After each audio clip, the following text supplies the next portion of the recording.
Let's take a look at Matsyasana, fish pose, which is both a backward bend as well as a partial inversion. It's going to open and relieve tension in the chest, shoulders, and neck, and it's going to bring energy to the brain to enhance our mental functions. So we start this pose in a supine position, and we're going to place our palms face down on the floor so that we're sitting on the tops of our hands. So the hands go underneath the sit bones, the legs are parallel, and the shoulders are away from the ears. To enter the pose, we want to press our sit bones into our hands and our hands into the floor.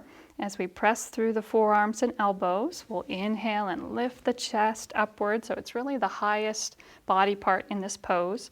And we want to rest very little weight on the back corner of our head. So we don't want to be on the crown of the head. That will cause the neck to jackknife. It can overly compress our cervical discs and also cut off the energy flow to the brain. So let's keep the neck nice and long in this pose. Very little weight rests there. Most of our weight's going to be in the arms, through the legs as they lengthen. And we're opening the abdomen, the chest. The shoulders are broad. And we're focusing on feeling an expansion of awareness. As we silently affirm, my soul floats on waves of cosmic light. And to exit this pose, we can inhale as we draw the chin toward the chest, pressing into the arms as we lower the spine and torso. You can let your hands come out into a comfortable Shavasana to pause and integrate the effects of this pose. And we'd like to show you some variations. So if you have long arms and your hands actually reach further down than your sit bones, you might need to bend the elbows, and then when you come up into the pose, you can walk those elbows in so they become shoulder distance apart. Great. And then when you come out, you just release down.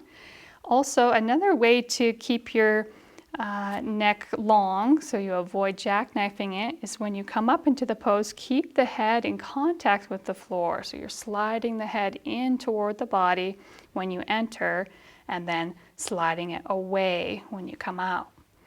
Now, if you come up into the pose quite high, you might need to place a blanket underneath the crown of the head. So those of you who can really bring your spine into that deep extension might need a little bit more support to bring the floor up underneath you. And then when you come out, you can rest your head on that prop.